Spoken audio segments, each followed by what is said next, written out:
Hi, I'm Michelle Sabatier, and I am a member at Side Street Arts in Portland, Oregon.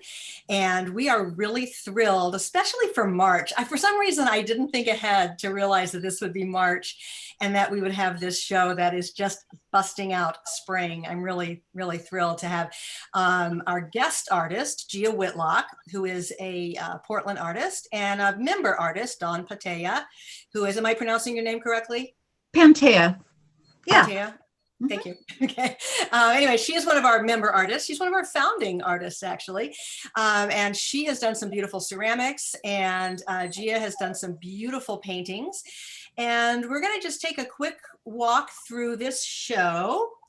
And they're going to talk a little bit about not so much about process, because we do have a Sunday studio visit, and they'll talk more about their specific process, but maybe just some of the inspirations and things around some of the paintings.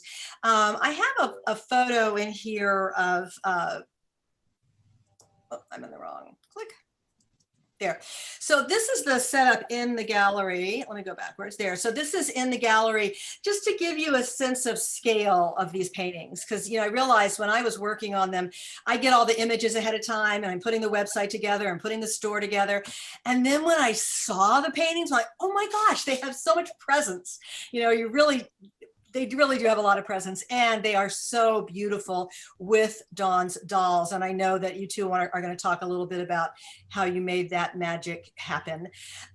So this is our front wall. If you've been to the gallery, if you haven't been to the gallery since COVID started, we sort of rearranged things. We put our big feature show in the front gallery in the window so that you can see that now during those times when we were closed. And we kind of liked it, so we've left it there. And it's just beautiful when you look through the window. This is the largest painting here in the middle. I think it's 30 by 30. I have the dimensions on things later that we'll see. A little shot from the window. This is a close-up of one of Dawn's pieces. And if you know the gallery, you know our beautiful big front window surrounded by ivy there on 28th Avenue in Southeast Portland. And I believe it is, oh no, it's not quite yet.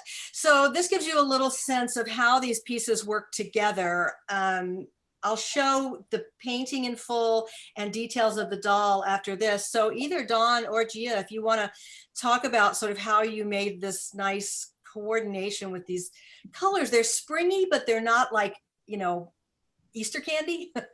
They're still very sophisticated adult colors, but they are so springy and soft. I love them. Well, I had been following Gia's work for a very long time. I've always admired her as a painter, and she has a fun personality, and we're Facebook friends.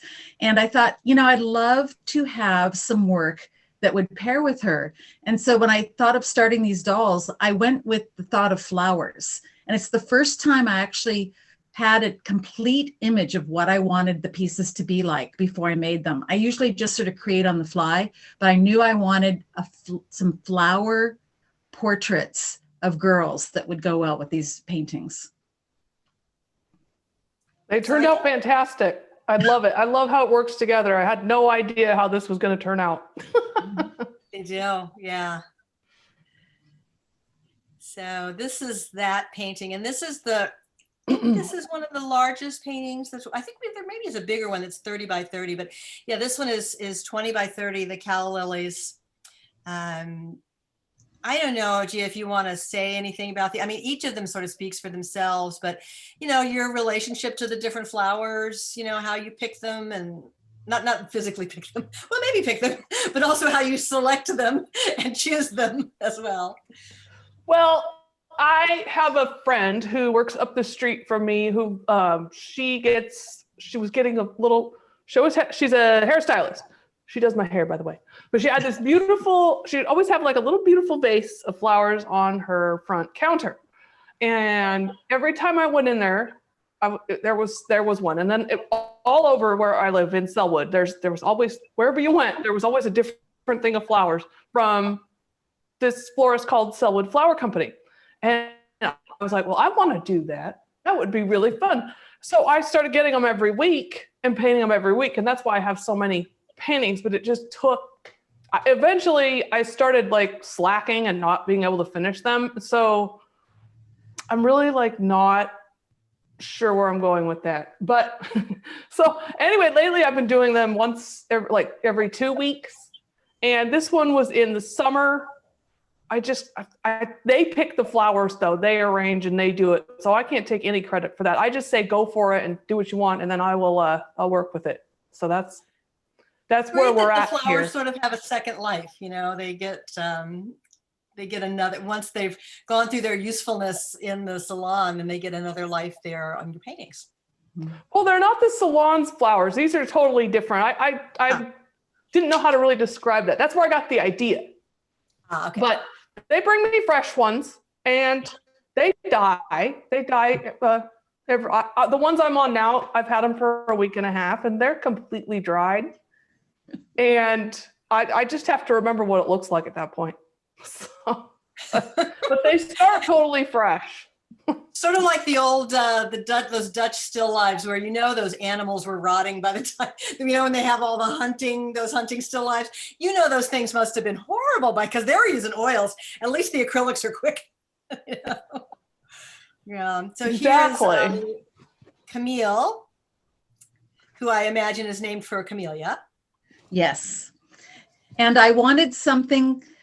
This doll has a very smooth surface. She is covered almost completely in glaze. I don't usually glaze my dolls so much, which means it has a silica glass surface on it. She's very like watercolor pastel. And I wanted something that had a pottery feel to it. So she has rutile underwash and then glaze, and there's a porcelain wash underneath the whole thing. So I work in a stoneware and then I put porcelain over it, so it gives a little bit of a glow. So I'm very happy with how she turned out because she does look like a piece of old-fashioned China pottery. Oh, she does. Her hair is just exquisite, and the little flowers in her hair. And I thank you for shooting this back view too of her, because I love her little updo in the back there, and her little collar and the straps.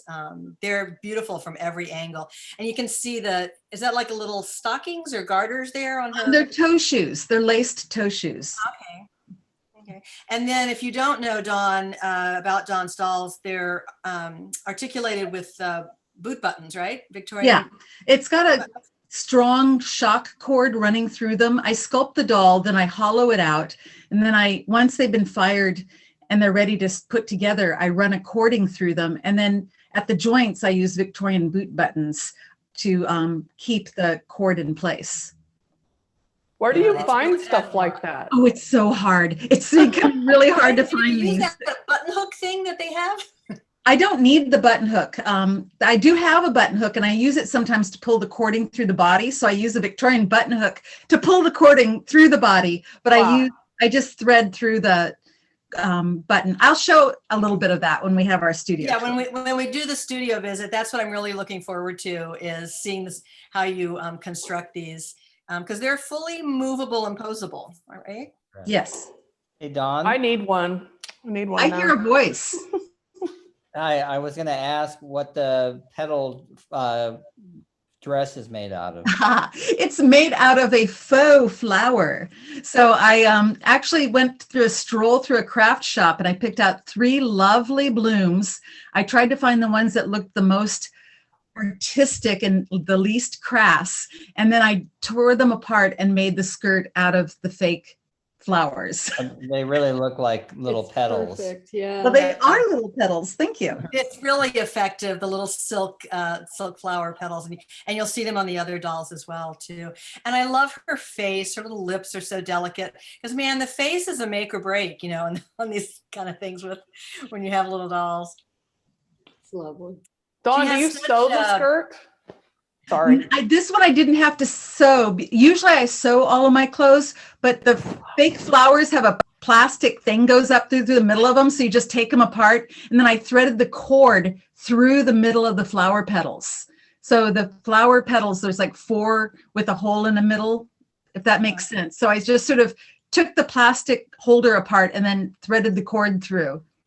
So she's wearing that. It's between her 2 pieces of ceramic. Oh, it's like literally goes into her. It does. Yeah. Beautiful. Okay, so this is the big one, the lilies and stripes, Oh, I like that. 30 by 30. That's the big center one. I like these black and white stripes. You had 3 with the black and white stripes. To me, it's a very French look, something about those black and white stripes on there. And you can see the collage elements down here. And I was not as aware of the collage pieces in it again until I saw them in person. And later I've got a slide where I have some close-ups of the collage, because that really, to me, that really makes them. It does.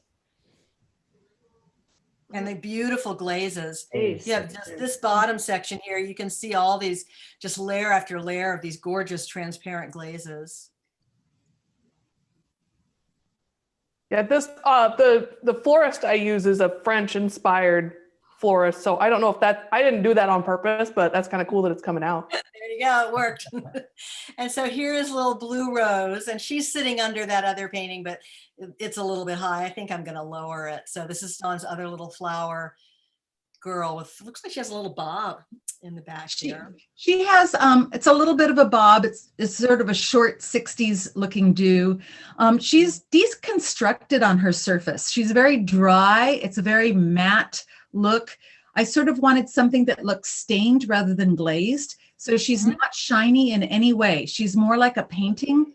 And she's pretty much inspired by, there's some Van Gogh portraits in his early time where he did very blue, I don't want to say blue, but there's where you're not being realistic with the skin coloring. So I wanted to do something that was not realistic, that was just an expression of color. Yeah, she's all these beautiful, cool colors. And man, did you find the perfect flower petals to go on there? That greenish blue, that's a tough color. Is this the copper glaze? No, actually it's cobalt.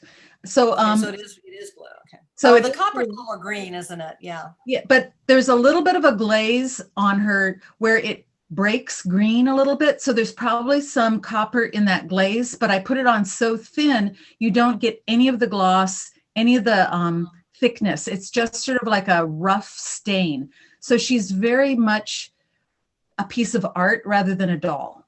So Definitely. Yeah. You can really, from the back views, see that variation in the color in her arms. I love the blue around her eyes. All of them have this, ennui that they're all just sort of looking.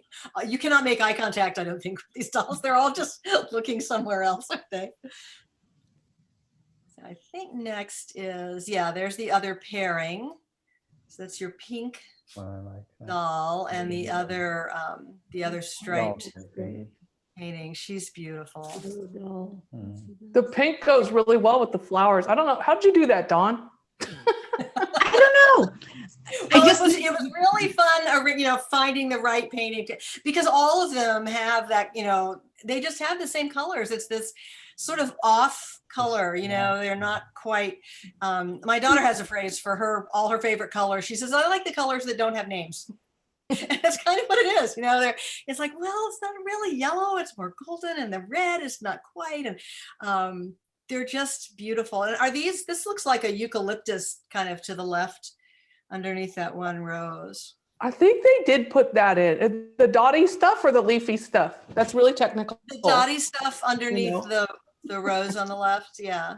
I'm embarrassed. I have a book, but I don't actually know my flowers that well. So I can't remember what it smelled like. It was a while ago. Oh, yeah. So let's see. Yeah, so it's the painting first. Yeah, so orange lilies and stripe. And that's 24 by 30, really beautiful. I love what's going on in the background there over on the right. Did we freeze? Looks like maybe quince up in No, the is it top. the Bridget's the one to educate you on flowers. Bridget started doing a flower a day. You were just going to do that during your birthday month back in September, weren't you? And she's still doing a flower. That was that's ongoing. Yeah, she's been doing a flower a day on her Instagram. If you don't follow Bridget, you should follow her because she has what the flowers symbolize and everything. Oh, sweet. Yeah, she's educating us. So here's little Dahlia. Dahlia's very pink, but she's also very yellow. I used a rutile wash over all of her and then lightly underglazed her with some pink. And then after I did the first bisque firing, I put a little bit of pink glaze on her. So she has a mix of the rough deconstructed surface with some of the more thick matte look on her hair and her shoes. So she's a little balance of both the natural clay and the surface treatment of glazing. Is this the bubble gum one you mentioned Yes. when I was in there? Okay. Bubble gum, yes. It's a beautiful pink. I think even people who don't like pink would like this. I think she's a lot more pink in person, isn't she? Like, this is a good photo, but I It's thought hard, I she know, looked it's more- so hard to tell. Well, the one where she was with the painting, I think this maybe is more reflective That's of the how. pink. Yes. Okay. And see, this is natural light on her, and the others are done. It's hard. And so the ones that are against the gray background, I was doing color correction on those before I saw the originals. And so I'm just like, well, this looks about right. And I figured that the background is 50% gray. But yeah, this is much more indicative of what she looks like. That front window really shows art, I think, at its best too. So let's see, there's your painting. So those are the 3 little girls. Then we get to another, this is my favorite painting. I love that painting. I think this is a little more vivid too. The purple is stronger. I'm not sure what this flower is. It comes off to the left and down to the lower right, but I think it's a little purpler. And it also depends on your monitor too, because I see it looks different on my 2 monitors I have here. This one was hard because of the white and the yellow. Like, I just started doing these like a year and a half ago, and I don't know how to draw little folds, little daffodils, and now I do. But when I started this, oh man, the whites, like I had to look at all the white and like see and I just made that purple happen as a shadow, and it worked out well. It works. Yeah, there's a painting at the museum that when we used to do school tours, you might be familiar with it. It's a little pastry chef. It's a tall, skinny painting, mostly red, and it's of a pastry chef. And when we talked to the kids, we're like, what color is his apron? And they're like, it's white. And they were like, find some white paint, because there's like no white paint on that apron. It's every color but white. But you look at it, it's like, yeah, he's wearing a white apron. And that's the trick. You've got so many, and yeah, the reflection of those colors in there. This purple over like in the lower, I don't think I can make my mouse show. No, it's over in the lower, the little bud that's shooting off to the left. They're just beautiful. And then you've got these interesting backgrounds too, these sort of nowhere backgrounds, and you choose just the right colors to set these flowers off on. Well, they go through a lot of different versions where they look really, really bad, and then all of a It sudden, always does. Art is an act of faith always, isn't it? So now we're getting to Dawn's other vessels. This is the little cherub. So the vessels are all in the window. All of these sort of greenish ones are just frolicking all across the front window. And there's a couple of you. And are they all dark green inside? They're all dark green inside, yes. There's somewhere you can really see that deep green inside. It's beautiful. Yeah, I think of my vessels as statuary more than vases or anything light. They're very weighty. I throw heavier than most people do, so it has some heft to it, but that also makes me feel very secure when I put water in it and put flowers. I know it's not going to fall over, and I know that I'm not going to accidentally knock it over, because I'm, always worried of I breaking. did that one with the ladder on Monday, and he was fine. I they're hit the pedestal with the ladder, and he was very sturdy. So they're good. But they still have a delicate sense. So do you the vessel part of these? You throw that and then apply. I throw it in the wheel, and then I build the figures on top of it. And I love wings. I do have one mold that I made probably 10 years ago of a set of wings. And I've been using that same mold ever since, because I love the way it turns out. And then I can bend it and change them in all different shapes. But it's the exact same wing mold I've been using for 10 years that I made. So all your wings are the same size. So I guess you can all the stretch them. same size, but they all feel different because I bend them and pull them and shape them in different ways. Yeah, they do. They look like they're in movement. The little tips. Every now and then I'd see one out of the corner of my eye and think it was broken. I was like, no, it's fine. It's just, they got that little tip turned back. They have a nice movement to them. This is one of the vertical ones. This is a beautiful vase when you look at the details on that vase. I have to mention these vases also, none of them really look like this. I do what I want, Yeah. I can't even remember what kind of vase that was, but it didn't look like that when I got it. So, I like the bands. I like the banding on it. It's pretty pretty. Yeah, this one was hard. The Right. smaller ones are hard. Every time I look at them, I see something different. I like the little green and with the white polka dots. Where's the white polka dots? Down at the bottom left. I always see something Oh. every time I look at them. There's another little something to look at. They should hang like where you turn to go down your stairs or something where you see them often and glance at them often. Most people buy my art for over their bed, at least my old stuff.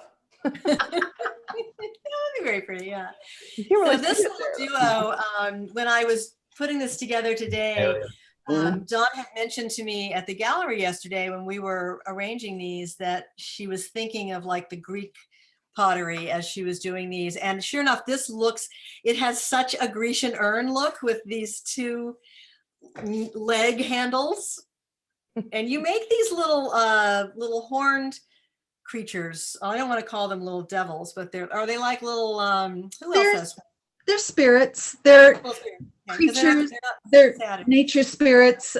I really do love horns. And actually in a lot of old religious paintings, a lot of like Moses has horns coming out in sculpture. You see different ways of representing light and rays.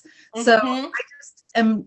I love Pan. I love nature spirits of all sorts. So I usually incorporate that into my work. And they really embody it. And some are, so we were talking about this too, some are sort of genderless, some you can tell for sure, but many, especially the sprites and whatnot, are just little creatures and we don't have to decide, or we can decide for them, I guess, whatever we want them to be. So here's some details of the collaging that goes into these.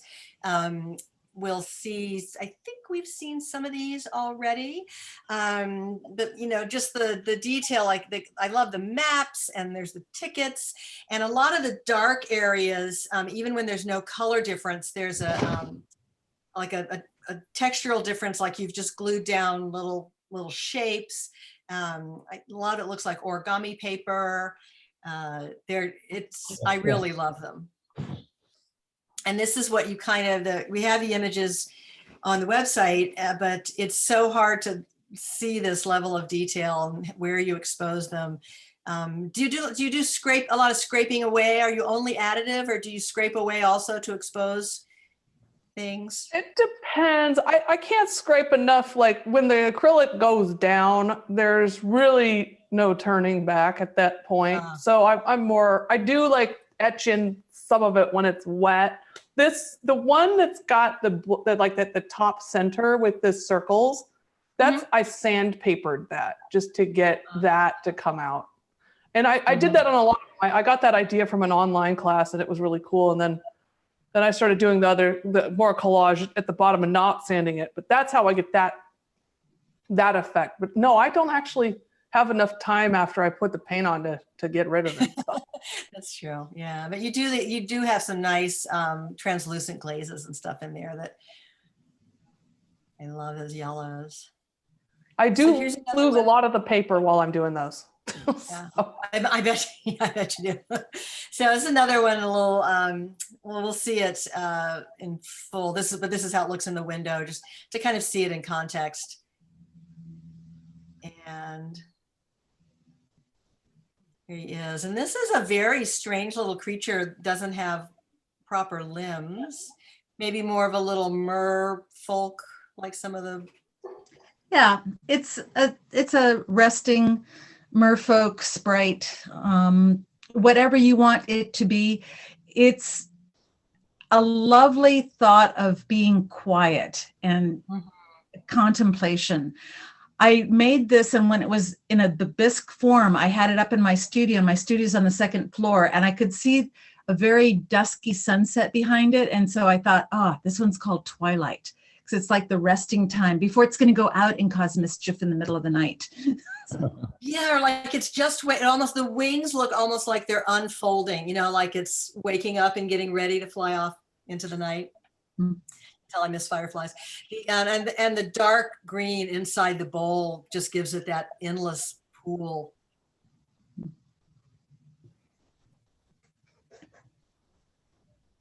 This one has some great collage on it too, and these gorgeous bright yellows. So that vase actually does look like that. And I got it at Goodwill. And this was when I was doing the smaller vases at first, and it was every week. So this was a pretty small arrangement. This is like number 4 of the ones I've done, and I've done like 40 of them now. So this one's pretty old.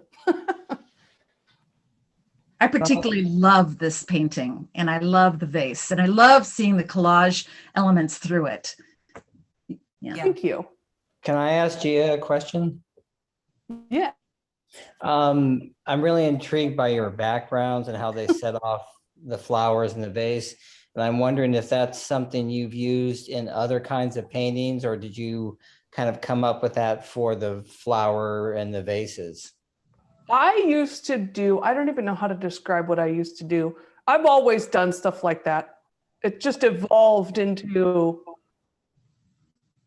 just putting it back there. I mean, because I used to do like, I don't even know how to describe it. I'll just show you. There's one on the wall here. This kind of thing. So this isn't a really old. This was supposed to be a butterfly, and it's got that going on, but it's just so, I don't know. I just decided I didn't want to try to make stuff up anymore as much. Like I didn't want the whole painting to be made up. So I just decided to paint something that was based in reality and then still make up the background. I don't know if that makes sense, but. That's a great description. It's like your backgrounds used to be your foregrounds, because they were very like puzzle pieces of the imagination, and that's a tulip there. Oh, that's an elephant. But you were always, and I thought it was really cool. But when you started doing these, it blew my mind, because I went, there's then this real thing with your fantasy. So I was so excited to see this change of what you do. I was happy to evolve into this personally, because I really am not that deep. I don't have that many ideas. Just put something in front of me and I'm going to paint it. You know, the level of reality that you do, right? Like you're not going for photographic reality. I mean, I don't know what these little yellow flowers are here on the left. And, you know, you can kind of guess on some of them, but there's just enough there, you know, they're impressionist, you know, but then the backgrounds are so not impressionist at all. You know, like this area on the right, like right here where it says roadmap, you know, just above the black, the dark base.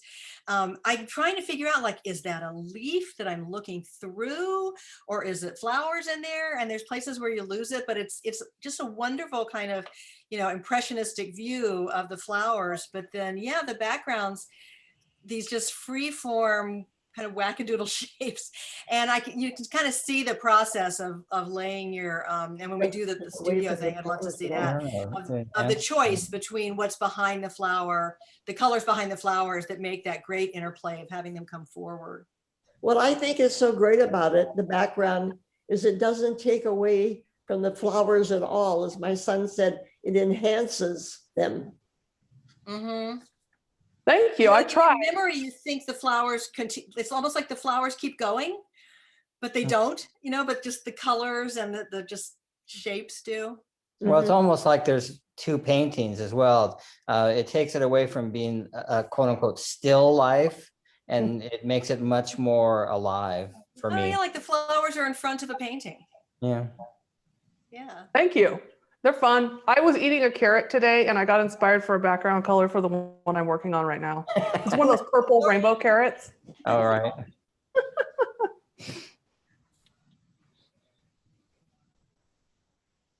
This is a pretty one. This one, I want to put some water and a camellia blossom floating in there at some point. It's just the right size. It's so beautiful. I love the face. Yeah. Looks like my mom. And yeah, when you walk by, you can see her little bum in the window. She's facing into the gallery. So when you walk by, you get that little view. It's fun thinking about where I'm going to place the figure on the bowl.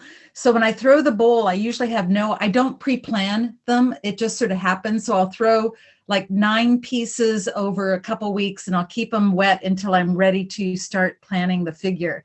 And so I thought I'm going to have one that's almost like taking a bath. And I almost called it, bathing, but I thought, oh, it'll be at the water's edge. She's sitting at the edge of a pool. And she's relaxed. Her wings are down, like she's just stopped to cool her feet and her wings are relaxed and she's got that little head tilt and she's just lost in her little world there, feeling safe. Or maybe this is a lot of projecting right now. These are like little Rorschach vessels, aren't they? Of what we all wish we could be doing right now. Yeah. I think she looks like she's in a nice hot tub. Ooh, yes. Yeah, that too. Yeah. She is definitely dreaming though with that head tilted. This one's really vibrant. And you've got this wheat in here too, which is unusual. This is different. Oh, is that wheat? I didn't know what it was until now. Thank you. I'm thinking it's some kind of grain. It looks more, these look more autumnal. This is the one that to me looks a little autumnal. I think that was like an October-ish. And there's a tomato and a lemon. Yeah. And I think, the lilies in this one died like the day after I got it. So they brought me new ones. Yeah, they only last a day or so, I think. Oh, the ones that I'm working on now? Oh man. I'm not going to talk about those. It's really sad. The daylilies Good with a thing different one. I remember what they look like.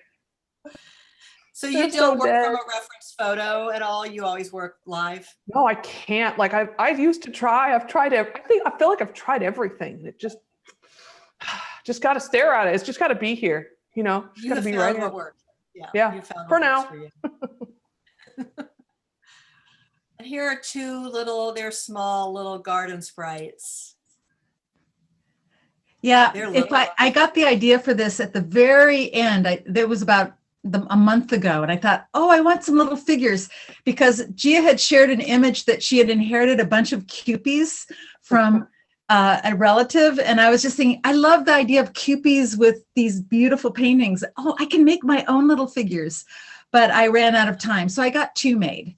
So They're cute. I like the little butterfly looking wings. Yeah, those yeah, are they're very beautiful. different. Yeah. Yeah, they're tiny. What are they, 3-4 inches?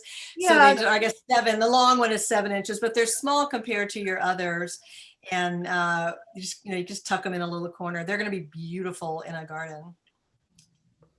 I have plastic babies all over my house. I love that. Both of your houses are filled with dolls. They're everywhere. You better do like a trigger warning before the studio, because there are some people who can't. I'm okay with most dolls, but I know there are definitely people who can't do it. I got one in here. Oh, there she is. That's it. Just one. Oh, where's my camera? Yeah. Those Kewpies are, they're cute. Sorry. I'm fine with dolls, but we might want to, if they look at the front page, they'll see that it's dolls. I have Hello Kitty too. Oh, of course. This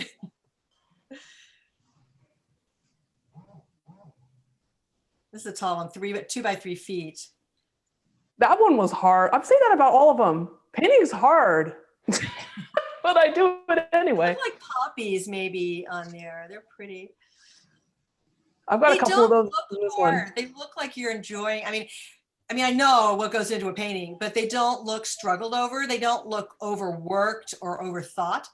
They look just spontaneous and. Thank you. I think it's the vase for this one. It was the vase and the little. God, I complain about painting all the time. I don't mean it that way. I mean, it's just like these challenges, these drawing challenges right now. This was like a last year, before everything went different. So, but the bases are really a fun challenge because of the shapes. Yeah, this is, I think, the only just sort of solid blank. That's a lot of solid dark color for you. It didn't used to be like that. It didn't start like that. But it's strong. It makes those 3, what I think are poppies, really stand out. I don't know what those are. This one looks really fabulous in person. I don't think the photo does it justice too. It's just a really Yeah, beautiful. man, I mean, as nice as it is to see these Yeah. photos, seeing these in person, you can really see the depth of the paint, all the collage elements, the texture that's in there. Because even where there's solid color, you know, you've got you can see the layers of other paint that you did underneath. That remains. I And think those I started blues- filming myself painting when I was doing these ones. There's like Instagram archives of this evolution of this painting. Hmm. And it That's a bad. good thing to have. Yeah. So that you can look back and say, see, you know, everything can be said. And this bright green one, that one bright green fern leaf against the vase is gorgeous. Let's see. This is the resting one. Resting her head on her wings. And I like that her hands she just becomes her hands and feet. She just is merging into that vase. I the like best. playing with that, where the figure ends and where the vase begins. It's also keeps it nebulous in a way, which I sort of like. I don't like to be too literal sometimes with my figures. So I love Rodin's work. I really love the way he can have figures emerging out of a rock. How they crouching and they're sort of, you know, just becoming out of the elements that they're made of.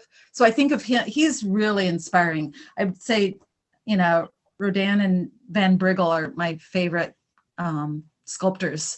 I'll show some images of those for my studio talk. Yeah, because she is like, at first I thought, well, resting, like she's going in, but she does look more like she's, you know, if this were animated, she would just become like she's the spirit of that vase that comes out. Yeah. Yeah. Oh, I love this one with these. These are the orchids those details that I showed earlier. So you can see, like, you hardly see those details here. So think about every part of these paintings with the kind of details that I showed on that page. They are, again, every time I look at these, when I was hanging them, well, it's just yesterday. Yeah, there is just always another little piece of something to see. And This one is one of the first, well, they're all, yeah, this one I did during Portland Open Studios in like 2019. And yeah, it incorporated a lot of white paper with the Asian characters on it, which I love using that. And that's part of the inspiration for some of the stripes. Is that paper's so cool. And I don't know what the characters mean, but they get painted out, so it's okay. But are they newspapers or something like that? So you're probably safe. Safer than the people who get the tattoos that you never. Depends on the newspaper content, I guess. Yeah.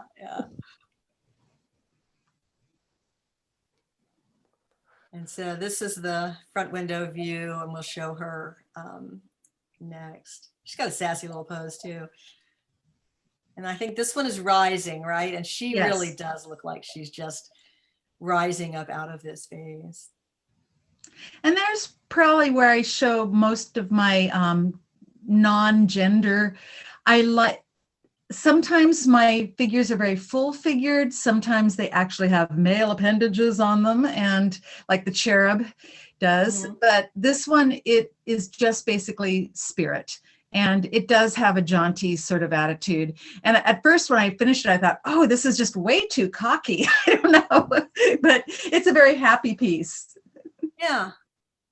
Yeah, very satisfied. And I love it from the side. The side is my favorite view of it. And they really do. I mean, we could have put like 100 photos of each of the, you know, but I wish we could have like a little video of them, you know, rotating or something, because they just change and change, and the face changes. The attitude changes as they go around. We should get a little lazy Susan for you to, That's a great idea. to do little videos on. And so this is our alcove. If you know the gallery, when you come in the front door, there's the big window there on 28th. And then when you walk into the front door, there's a little alcove there. Excuse me. And that's always a real spotlight. And the light is left on in there overnight. So when you walk by at night, that's what you see is the alcove pieces. And we thought these 3 green dark green pieces. It was Dawn's idea to put, because they're further, they're not right up in the window, so it's from a distance, and they really hold up. And we went back and forth to find just the right painting that has the right color leaves that pick that green up. You did it. It looks great. Oh yeah. They're just great together. The idea is that people will buy both of them and set this up in their house, right? It has to go together. Are these look like the ones that you sanded? Are these those little ones that you sanded? Yes, that's the sanded one. And then the vase is the collage because I had a bunch of really great paper and I just decided not to. I didn't have to paint over it, so I got to keep it. So there it is. It looks good now. Yeah. It's the knowing when to stop too, man. And you know when to stop, because some of it is simple and some of it's complex. I love that it's called patchy. The vase is patchy. A lot of white flowers. You've really got the white flowers. I had a couple of practice tries. And again, the colors are just that background just keeps it going. The movement in the background is beautiful too. And speaking of puzzles, I didn't put a photo of them on here, but one of the paintings, the calla lily painting, right, is available as a puzzle. It's a different calla lily painting, but it is indeed a calla lily painting. And yeah, it is. And we've got little puzzles and some greeting cards too. Some greeting cards and some puzzles in the gallery. And those are, cash and carry. So this is vessel 1, 2, and 3. So you can see them. There's the very tall, the fat and tall, and the short and fat. That's how I know them. They're the little 1, 2s, and 3s. So here's vessel 1. I think that's the short fat. So we're getting into the merfolk here, and we do have the merfolk that just go on the walls as well. We always have those in the gallery, but I haven't seen these attached to vessels before.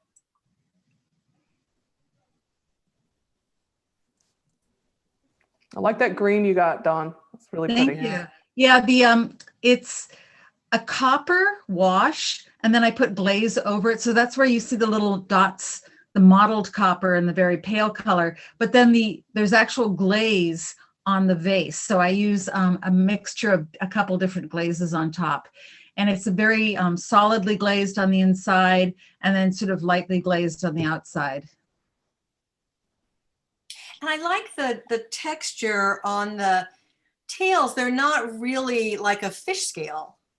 No. They're, they give you the sense of that, but it's not. It's different. Yeah, I like the little polka dots. Yeah, I don't like the brush. Sorry. It's the end of the brush. Yes, you're right. It's the end of a brush. Different sizes brushes, that I poke in. Oh, the merge on this one. Look at this, the bottom where the tail almost, it looks like when I'm melting wax, to do those clouds. It looks like it is melting and just flowing into there. And then the merge too between the skin and the fish tail. I think this one is just beautiful. I like the dark green horns too. Mm-hmm. I'm selling myself all the art. That's why I go home. It's so much art because I'm just sitting here talking about how wonderful it all is. It's such a wonderful place to hang out at the gallery. I'm lucky I can be there. I think that is the last of the 3. Michelle, you do have QVC skills, by the way. It's fun to watch. Never know. No. Thank you. So here is, again, these are all available online. So when you go to the website and when you click the shop this show, or the easiest link, if either of you are, wanting to put a link, the actual link to the store is long and awkward, but you can just put the sidestreetarts.com/gallery shop, gallery-shop. And that will get you to the gallery shop. And we also have the member shops. So everything from the feature show is available online. They have to stay in they're red dot items. So they'll stay in the gallery. You can either pick them up or we can ship them on after March 28th. That's the closing day of the show. Faucets instead. And so, yeah, it kind of says up here what I don't know.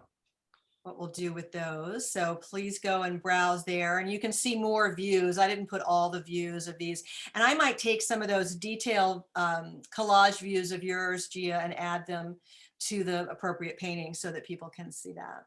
Yeah, that turned out nice. I liked how you did that. So much. Well, I that was just that part really blew me away too. And then, okay, so that's it for today. So join us again though on Sunday the 14th. We'll be doing another Zoom meeting where both Gia and Dawn will be in your studios, right? Are you going to be live in your studios or have a pre-recorded thing, or they're still planning? Yes, I'll be I'm live. You can see my palette. There's my palette. Oh, look at that. Little preview. It'll be fun. And You'll be Dawn's able to always in her see me. studio in the Zooms with all of her glaze. We'll finally get to actually see you. And I know some of the Zooms you're in there painting. I see you working sometimes when, Yeah. when you're in there. Yeah, I'm excited for the Sunday talk. And thank you, Michelle. You did a lovely job of presenting the slides, and thank you for curating the I'm presentation. telling you, Yes. our artists just make it easy. You kind of can't make it look bad. It's like you can't make a bad meal with really good food. It always looks good. And as much as I love every show, it's always so exciting to put up the next one and to, doing the pairings. And it was nice with Dawn to, see her picking the pieces that would go together. So, yeah.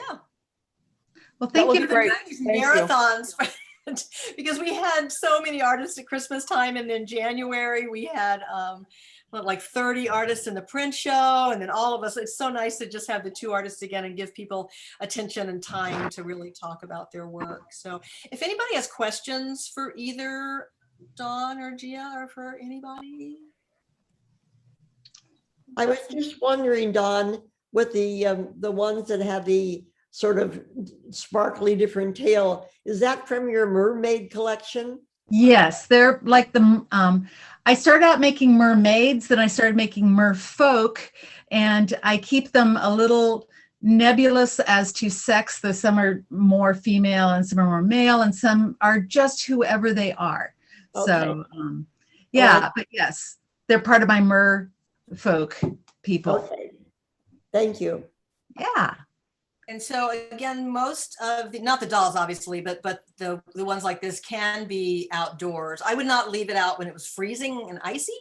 but I they did can- leave a bunch of my sculptures out in the snow and the ice for a week, and they're fine. If you remember my pan sculpture and my two ladies, they're now in my garden, and they were fine all through the thing. So I'm not saying absolutely you can do it, but it worked for me. And many of my pieces have been out in the garden for years. So. And they're just the right, I mean, sure, they age beautifully in the garden too, when they start to get a little They sort of mossy. look the same though. It's so funny. Ceramics really don't change a whole lot. Little chat. They don't get moss. I think they're the only thing that doesn't get moss. Little chat. Wow, that's great. Mhm. This is so dark. The deep, it's inky. It looks like ink. Mhm. Beautiful. It's like the deep green sea. And so that's the color that's on the inside of the other vessels. So there you go. Mark your calendars, but we'll also be sending out some links prior to that. So it's not this weekend, but the next weekend, right? Is that right? Yes, next week, 2 weekends from now. It's the 15th, I believe, something like 14th. that. 14th is 14th. the Sunday. The Sunday. Daylight Savings Day or Spring Ahead, something like that. Oh, is that the day? And then this think year, so. aren't we going to stay there when we spring ahead this time? We're going to stay there, right? Mm, I've heard Really? we're going to. Are we? I don't know. There still needs to be some debate on this, but that's a long subject. Yeah, it's a very sore subject, and it doesn't matter at the gallery. Just whatever time, just your watch and your phone will set itself, so you don't have to worry Yes. about it anymore. I think my oven is the only thing that I still have to set.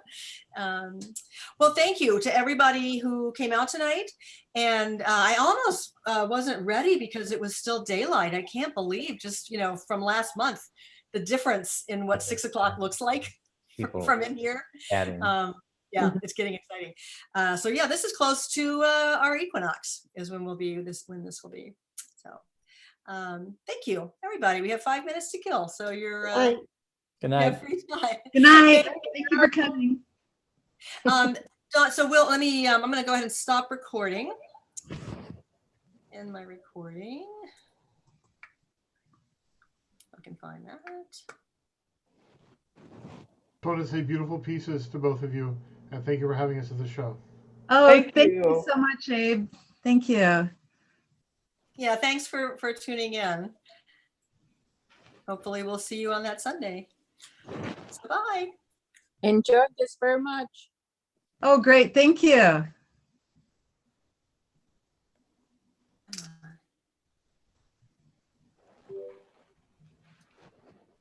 Okay, now I can see my mouse. I can never see my mouse when I'm in that